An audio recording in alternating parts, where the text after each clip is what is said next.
Munyumire ndabashimire bakunzi ba television Heritage kuba mwahisemwe gukurikirana ibiganiro vya television Heritage. Ndabaha nikaze mu kiganiro himbaza cyo kuri no munsi n'umunezero udasanzwe. Murabizi ko twama tuzana abatumire abashitse kugira ngo tumarane umwanya nabo tuganire batubwire ibitari bike kujana n'ubuzima bwo guhimbaza, reka mbaze tumenye ibyo bariko barakora ibitari bike. Kuri no munsi rero n'amahirwe adasanzwe n'umunezero udasanzwe gusubira kwakira umuririmbyi mukunda cyane Prosper NKOMEZI. Ni yakabiri tumwakiriye mu kiganiro. Ndazi yuko abatari bake mwari mukumbuye, reka tumwakire aturamutse. Kaze cyane Prosper. Amahoro. Amakuru ni meza. Namwe gute? Ni sawa, turashima Imana. Turashima Imana ko turi mu Burundi kandi turabakunda, niyo mpamvu tugaruka. Ya nivyo ushize twari twavuze tuti karibu kandi arumva rero ni bakwe ni n'amahirwe adasanzwe gusubira kwakira muri kino kiganiro. Mbega mu Rwanda wasize aramahoro? N'amahoro, nasize bakomeye bameze neza. Twatangiye kwinjira muri modi bitaramo nyuma y'igihe kirekire kubera covid. Nasize bimeze neza cyane. Amen. Mu Rwanda i Kigali ni huba, mbega usanzwe muri quartier yitwa gute? Oya quartier ndi Kigali yitwa muri Kicukiro, yitwa Kabeza, niho mu rugo. Yego. Hanyuma nk'abantu batakurikiranye ikiganiro cyambere twakoranye, mbega Prosper NKOMEZI ninde, yavukiye hehe, avuka mu muryango w'abana bangana gute? Okay. Amazina nayo ni Prosper NKOMEZI. Mvuka mu muryango w'abana 9, ndi umwana wa 6. Abahungu 7 kwera turi benshi. Abahungu 7 n'abakobwa 2. Ndi umuhungu wa 4. Navukiye muri Kongo, ahantu bita Imurenge, siziko Hongo. Yego. Navukiye. Sengera mu itorero rya Zion Temple. Kabeza n'ubundi i Kigali. Abandi umuririmbyi utazira kanaramya Imana. Ndavuga mu ishengero muri Zion Temple NKOMEZI bari impliqué mu buzima bwa worship bayitaza. Ndi worship not muri church gusa, ubuzima bwanjye bwose ndi kugenda mu muhanda ndyamye njyenyine, turi abantu benshi. So byanga byakundana muri church bigomba kuba ndi worship n'ubundi. Yego. NKOMEZI yoba yakijijwe ryari, yavutse ubwa kabiri ryari? Navutse ubwa kabiri muri 2014. Nagize umugisha mvugira mu muryango ukijijwe, papa ni pasteur. Navutse nsanga ari pasteur. Ariko nagari agakiza katurutse.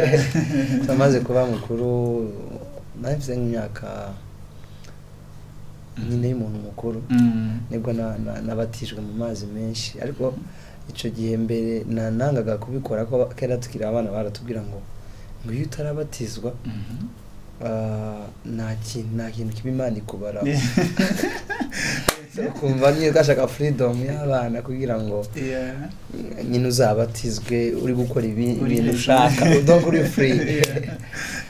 So nibwo naje kubatizwa, nibwo navuga ko natangiye kwinjira mu gakiza neza no gushaka Imana cyane, gusenga. Nabwo ibyo kuririmba byatangiye kuza, kuko mbere yaho ntago naririmbaga. Hanyuma utangura kubona ingabire iri mu buzima bwawe, byari byagenze gute?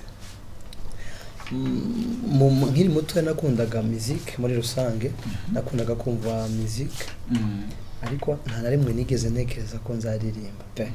Hakaba umuntu avuga ngo nkiri umwana numvaga nzaba umupilote, bane numvaga ntago numvaga ko nshobora kuzaririmba. Cyakoze wowe inzozi zawe muri ico gihe nakundaga ibintu bya electronic n'ibintu bya IT cyane, byakunda gukora. Numvaga ari byo bintu nzifocusingamo nkabikora cyane. Hagati aho uri umunyeshuri muri university? Ego. N'ubundi nibyo niga ICT BBICT Information Communication Technology. Kaminuza yitwa gute? Yitwa Mount Kenya. Aha. Yego. Hanyuma biza ndi mukuru namaze no kubatizwa. Natangiye ncuranga piano, nkunda ku bintu byo gucuranga. Mu rugo hari piano, nataha ngafata amasaha menshi ndi kuri piano. Then nibwo muwanko wanyigishaga piano ambwira ngo uzi kuririmba. Cacizera ndemyo, niyo mpamvu ari byiza ko gutera intege umuntu ufite impano nubwo wabona itaragera ahantu heza, ariko iyo umuhaye ijambo ryiza ari gutangira umukuri uri mukuru kuri we cyangwa bifitemo experience, hari ikintu kinini uba wubatse muri we mu mutima. Byanteye imbaraga rero nangira kumva nanjye ko nshobora kuba mbizi koko. Ntangira gukora practice kubisengera, ariko kubera ko nta kintu kiba Imana itakizi, byanga byakunda Imana yari yarabinshizemo igihe cyo gukora cyari kitaragera gusa. Yego. Abari bwo ntangira rero ibintu byo kuririmba no kusenga no kwandika indirimbo. Yego. Nk'indirimbo watanguriye ko kwandika uba iyo ari ni indirimbo yitwa Sinzahwema, benshi bayita Amamara. Katurimbe gato.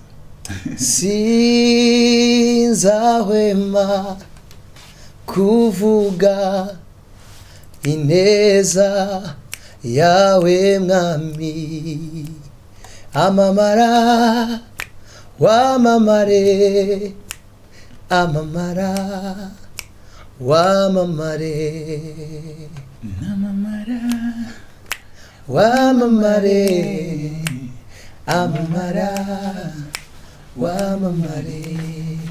Yes. Gusirimba biri mu muco kinyamurenge. Wewe byagenze gute ntufate inzira nyine? Wabibwiwe niki ko ndasirimba? Ngiye nkunda worship cyane, ariko nabyo ndabikora si cyane, ariko nkunda nyine worship cyane kuruta ikindi kintu cyose. Reka tuvuge uratanguye kwandika, urinjiye muri ministry neza, gushika muri 2022 mbega nibihe bikorwa umaze gukora? Ndavuga indirimbo zimaze gusohoka za Prosper NKOMEZI zingana gute?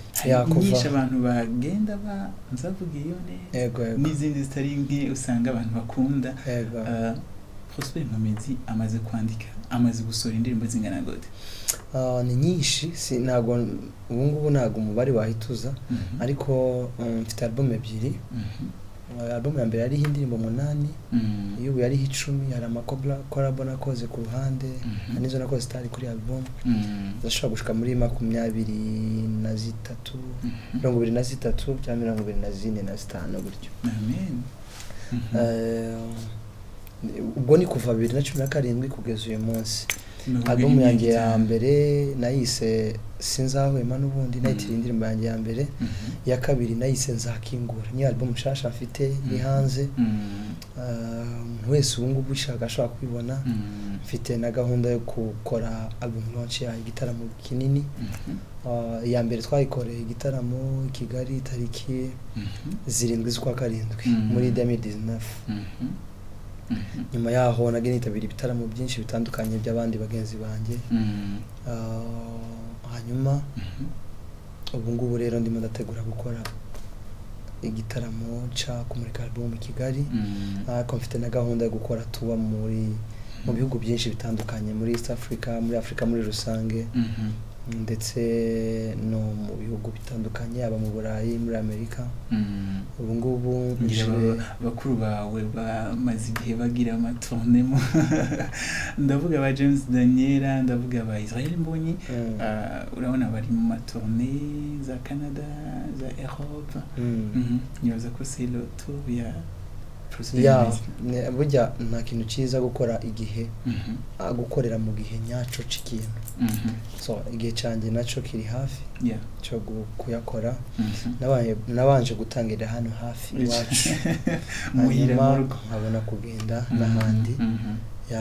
kandi turabishimira Imana ko yabikoze. Mvuye muri Kenya kuhakorera igitaramo cyanjye nakoze tariki 15 z'ukwa gatanu. Cagenze neza cyane. Cyabaye cyiza. Turabishimira Imana. Nari inaha mu kwa mbere n'ubu nagarutse. Ni mpava nzajya n'ahandi. Amen. Kuvuga ubutumwa bwa Kristo. Mbega intumbero ukorera muri iki gikorwa c'Imana ni nyabaki? Ndumuramyi n'umurimo nkora no muhamagara. Imana yampamagariye kwikorera muri ubu buryo, kuvuga ubutumwa muri ubu buryo, gutanga ubutumwa yanyujijemo muri ubu buryo bwo kuririmba. So ngomba kubikora, nta indi choice. Ngomba kubikora kubera ko nico naremewe, niwo murimo Imana yampamagariye. Ndi gukora ibindi naba na devie umurongo w'Imana. Mfite gahunda rero yo gutaramana n'abakunzi bacu, batwereka urukundo, bahora babitubwira, bafite inyota yo gutarama. Amen. Uvuze ko ari umuhamagaro, canibuka ko nigeze kubona ikiganiro kimwe wakoreye ahantu, uravuga ngo sekira ntiyombera. Iyo nareka kuririmba sinaririmba se kubera ko ntayamagariwe. Mpagaritse gospel nyine ubwo naba ndetse kuririmba. Hanyuma mbega muri iki gikorwa mbega hari intambamyi wowe umaze guhura nazo? Ntago zabura, ahubwo zidahari ntabwo waba uri strong. Intambamyi zidutera imbaraga na challenge kugira ngo aho bitakunze ukamenya n'inzira uri bunyuremo kugira ngo bikunde. N'umuntu wese uri gutanga ishobora kuba ari kudukurikira, ntugacike intege kubera ko ikintu kitagenze uko wabishaka. Uzakomeze pushinga kugeza ugeze ku cyo washakaga. Igikuru nuko uri kumwe n'Imana kandi wowe wasengera ibyo uri gukora. Byanga byakunda hari umunsi ugera bigakunda. Biranga none ejo bikanga ariko hakaba umunsi bikunda kubera ko icyo gihe Imana iba yagenye. So challenge ngewe zanyigishije kugira maturity, gukura mu byo nkora. Ego. Hanyuma mbega mu Burundi igambere wahaje ryari? Nahaje mu kwa mbere 2022. Aheza amezi arindwi. Okay. Hanyuma ndeka ngaruke mu Rwanda ukuntu ikigo c'Imana gikorwa. Niye experience ushobora gupartager abaririmbyi b'Abarundi bari muri mu gisata ca gospel? Nuko ndavuga nkanjye simbwira abandi wenda dukorana hariya, buri wese aba afite uko yumva ibintu n'uburyo abitekereza.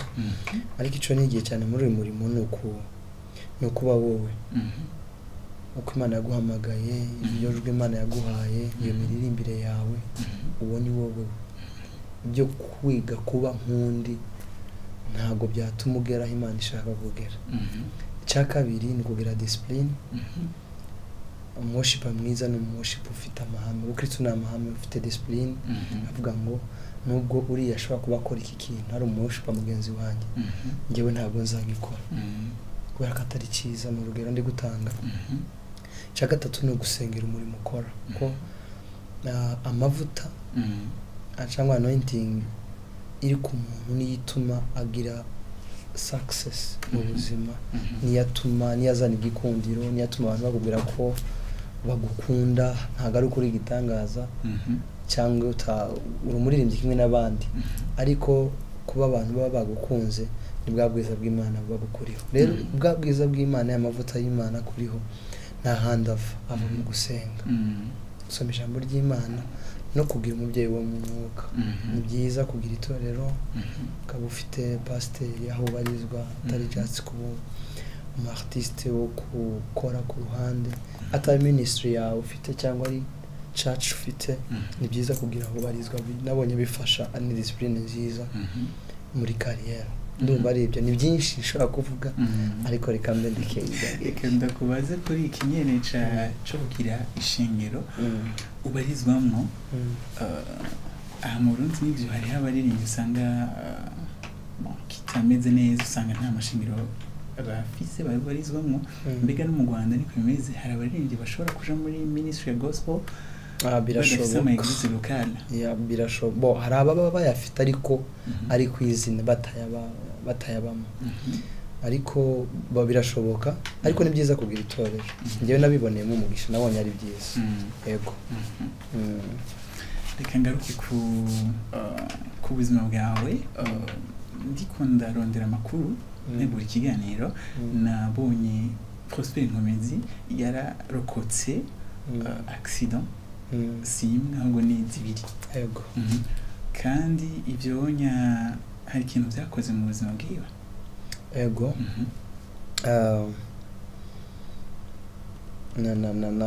nabonye imbaraga z'Imana afite indirimbo zanjye zimwe na zimwe zibamo ubutumwa bw'ihumure buhumuriza abantu niyo message Imana impa guha abantu rero hari igihe Imana iguha ikintu iyo utarakibamo ntabwo ushobora kugitanga neza kavuga kamanze munyuze akanyafu ntabwo ari ko Imana ari accident ni Satani arabigerageza kubera ko ataba yifuza ibyiza ariko kubera ko tuba dufite Imana igakomeza ikaturinda nibyo nakoze accident before ko nkora concert yanjye ya mbere yari mbi tujya mu bitaro ntabwo nababaye cyane ndakira ariko cyari ikimenyetso cyiza kuri njyewe ko concert yanjye irimo Imana kandi koko niko byagenze ya kabiri nayikoze nanasohoye indirimbo yitwa Nzakingura ariyo nitiri album yanjye ya kabiri ahantu nari mvuye ngeze mu muhanda hora accident imodoka iri birandura then mvamo nta kantu na kamwe nakomeretse sinigeze njya no mu bitaro numva imodokari ihindukije amapine akajya hejuru ugasura munsi nabibonye ego nabibonyemo imbaraga z'Imana zikomeye cyane ni ubuhamya bwiza bwo kwerekana imbaraga z'Imana ego ni naho wandika indirimbo warakoze okay baturimbira akantu gatonya kuri warakoze iravuga ngo nta yindi ndirimbo numva mu mutima uretse iyo kuvuga ngo Yesu warakoze nta yindi ndirimbo numva mu mutima uretse iyo kuvuga ngo Yesu warakoze nta bihe cyangwa urupfu biza tumanjye nkuvaho nta bihe cyangwa urupfu biza tumanjye nkureka yes amen nta bihe nta rupfu bizatuma nkuvaho amen nibi byigwa novuga yuko wakuye muri uko kuzigamwa n'uburinzi bw'Imana nk'iyo ya mbere nkikora nibwo natahuye neza indirimbo nigeze kuririmba yitwa Urarinzwe nacu zabandi kumwe na Urarinzwe mbere nyandika numvaga yari nka story y'umuntu mbikora mu by'ukuri cyo gihe ntabwo nari muri ibyo bihe bikomeye ariko maze gukora accident nibwo nibutse uriya Imana yari mirantegura numva ndakomeye numva uburinzi bw'Imana buratangaje kandi ni benshi Imana ikiza ama accident ntabwo ari njye yari ikijije nk'umu artiste nakoze indirimbo nshima ariko navugiraga n'abandi bafite ayo mashimwe ku mitima kuba tugenda dusohoka tujya ku kazi tukagaruka mu rugo amahoro ntabwo ari ibintu bisanzwe kuko mu muhanda habamo ibintu byinshi ushaka kugenda ntugaruke ushaka kuryama ntubyuke abantu babaho rero n'uburinzi bw'Imana bukomeye nicyo kintu nakuyemo ndetse no kwibuka gushima hari igihe Imana idukorera ibintu ukagira ngo byagombaga kubaho kandi atari byo habayeho imbaraga z'Imana zikomeye umwanzi yashakaga ko bitagenda neza ariko Imana gahagarara ikatugwanirira tutabizi yego bisigura yuko indirimbo turirimba ziba zirimo kwizera usanga twanabigendeyemo urarinzwe okay Prosper ndashaka ugire nk'akajambo ushikiriza wumva ku mutima tutakwajije wumva ushikiriza abariko barakurikirana ikiganiro abakunzi bawe urazi ko mu Burundi Bujumbura ni benshi cyane ewana bizarangira sinzi nibyo nazo nabwira ejo nari mu gikorana ndabakunda rwose bivuye ku mutima kandi nabo ndabizi ko bankunda ukunda bangaragariza umugisha Imana yamuje nabo ndabakunda cyane ndabubaha kandi ndabasengera Imana ibakomeze kandi bahumugisha ko mukomeza kudushigikira mukomeze mushigikire n'izindi impano zose yaba ari hano mu Burundi yaba ari mu bindi bihugu yaba ari mu Rwanda yaba ari muri Afrika muri rusange dukundane tugira ubumwe dushigikirane dukorere hamwe tuzarushaho gutera imbere no kwaguka twese icyarimwe yego ikintu cy'ubumwe mu ba artiste mu Rwanda kimeze gute kiraho okay ariko ukibona gute aho mbibona nkanjye ntibiragera aho mbyifuza biracari hasi cyane ugereranyije naho bigomba kuba biri nk'abakristo n'abantu bakora umurimo umwe bavuma ku isoko imwe bagabura ibintu bimwe ni byiza ko byakwiyongera haba ari mu Rwanda haba ari na hano kuko uwo dukorera twese n'umwe data n'umwe rero iyo abantu bavukana ntago bangana ntago bagirana amabifu ntago bagiranira amashari turakundana tugahuza kuko buri wese afite uko Imana yagiye imuha ingabire ye rero Imana yagushizemo niyo yanshizemo twese twazikoresha kugira ngo tuzamure ubwami bwiza bwa Kristo bwamamare ku isi hose turashobora kuzana abantu kuri Kristo batamuzi dufatanyije ndi njyenyine sinajya ahantu hose